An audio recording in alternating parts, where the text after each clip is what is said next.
দীর্ঘ ৬ বৎসর যাবৎ আপনারা আমাদেরকে সহযোগিতা করেছেন। ইনশাআল্লাহ আমরা এই যাত্রাও আপনাদের ভালোবাসা, আপনাদের সহযোগিতা এবং আল্লাহ রাব্বুল আলামিনের অশেষ মেহেরবানিতে আমরা আবারও আমাদের প্রাণপ্রিয় নেত্রী দেশনেত্রী বেগম খালেদা জিয়াকে আজকে দেশের মানুষের যে অকৃত্রিম ভালোবাসার প্রতীক সেটি আজকে প্রমাণিত।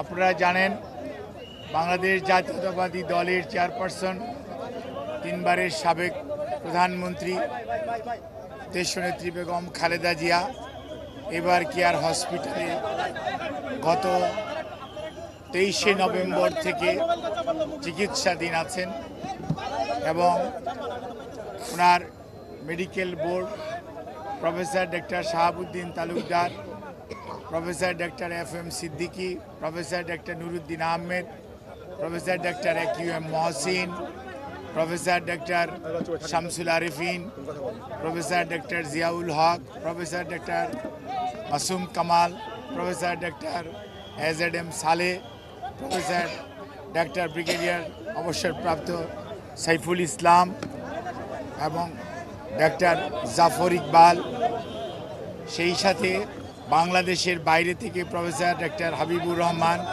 প্রফেসর ডক্টর রফিকুদ্দিন আহমেদ এবং professor John Hamilton, professor doctor Hamid Rab, professor John Patrick Kennedy, professor Jennifer Cross এবং ডক্টর জুবাইদা রহমান সহ আমেরিকা, UK এবং বাংলাদেশের চিকিৎসকদের যৌথভাবে গঠিত মেডিকেল টিমের অধীন চিকিৎসাধীন থাকা অবস্থায় ওনাকে গত 27 তারিখ থেকে CCUতে উনি চিকিৎসাধীন আছেন। আল্লাহর অশেষ মেহেরবানিতে ডাক্তাররা যে চিকিৎসা দিচ্ছেন সেই চিকিৎসা সেটি উনি গ্রহণ করতে পারছেন, অথবা আমরা যদি বলি মেনটেন করছেন। কাজেই বিভিন্ন ধরনের গুজব, বিভিন্ন ধরনের বক্তব্য বিভিন্ন জায়গায় দেখার পরিপ্রেক্ষিতে দলের পক্ষ থেকে আমাদের দলের ভারপ্রাপ্ত চেয়ারম্যান জনাব তারেক রহমান সার্বক্ষণিকভাবে ওনার চিকিৎসার তদারকি করছেন। চিকিৎসার সমস্ত বিষয়ে উনি দেশে বিদেশি চিকিৎসকদের সাথে আমাদের মাধ্যমে যোগাযোগ রাখছেন। দলের মহাসচিব এবং দলের স্থায়ী কমিটির সদস্য সহ সারা দেশের মানুষের ন্যায় প্রধান উপদেষ্টা পরিষদের সদস্য এবং বাংলাদেশের অন্তর্বর্তীকালীন সরকার সার্বক্ষণিকভাবে ওনার চিকিৎসার ব্যাপারে যথাযথ সহযোগিতা এই হাসপাতালের চিকিৎসক, নার্স এবং সকল কর্তৃপক্ষকে দিয়ে যাচ্ছেন এবং আমরা অত্যন্ত কৃতজ্ঞ। আমাদের বন্ধুপ্রতিম দেশ যারা, অর্থাৎ আমেরিকা বলেন, UK বলেন, পিপলস রিপাবলিক অফ চায়না বলেন, কাতার বলেন, আর সৌদি আরবিয়া বলেন, পাকিস্তান বলেন, ইন্ডিয়া বলেন, আমাদের অনেক সরকার এবং রাষ্ট্রপ্রধান এই চিকিৎসার ব্যাপারে তাদের সহযোগিতার হাত বাড়িয়ে দিয়েছেন। আমরা এই সংকটময় মুহূর্তে আপনাদের মাধ্যমে দেশবাসীর কাছে ওনার সুস্থতার জন্য দোয়া চাই এবং আল্লাহ রাব্বুল আলামিন যাতে দেশবাসীর দোয়া, সারা পৃথিবীর অনেক মানুষের ওনার প্রতি ভালোবাসা এবং দোয়ার কারণেই হয়তোবা উনি এই যাত্রায় সুস্থ হয়ে উঠবেন বলে আমরা আশা করি।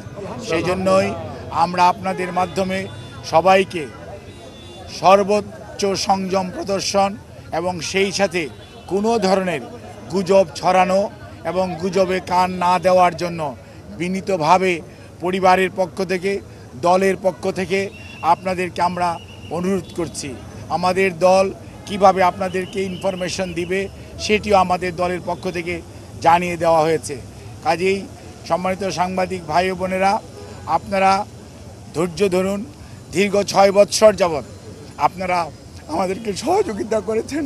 ইনশাআল্লাহ আমরা এই যাত্রাও আপনাদের ভালোবাসা, আপনাদের সহযোগিতা এবং আল্লাহ রাব্বুল আলামিনের অশেষ মেহেরবানিতে আমরা আবারও আমাদের প্রাণপ্রিয় নেত্রী দেশনেত্রী বেগম খালেদা জিয়াকে আজকে দেশের মানুষের যে অকৃত্রিম ভালোবাসার প্রতীক সেটি আজকে প্রমাণিত। সেই লক্ষ্যেই আমরা আপনাদের সহযোগিতা চাই। আমাদের ভারপ্রাপ্ত চেয়ারম্যান জনাব তারেক রহমান আপনাদের সবাইকে অনুরোধ করেছেন যে ধৈর্য ধারণ করার জন্য এবং উনি সার্বক্ষণিকভাবে বিরামহীনভাবে দেশি বিদেশি চিকিৎসকদের সমন্বয়ে গঠিত মেডিকেল টিমের সাথে সার্বক্ষণিক যোগাযোগ রাখছেন। কাজে আপনাদের সহযোগিতা ছাড়া চিকিৎসা কার্যক্রম সঠিকভাবে পরিচালনা করা সম্ভব হবে না।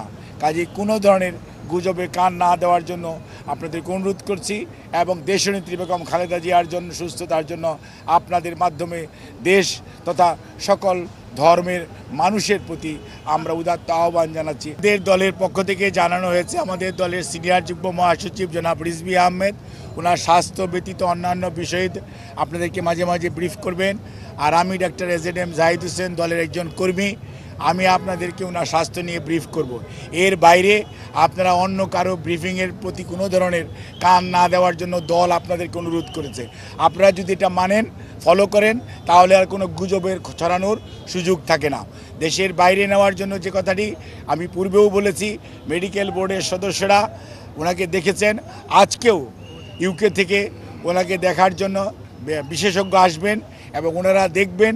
দেখার পরবর্তীতে ওনাকে যদি ট্রান্সফারেবল হয়, আমাদের যদি ট্রান্সফার করার প্রয়োজন পড়ে মেডিকেল বোর্ড মনে করে, তখনই ওনাকে সেই যথাযথ সময়ে ওনাকে চিকিৎসার জন্য দেশের বাইরে নিয়ে যাওয়া হবে।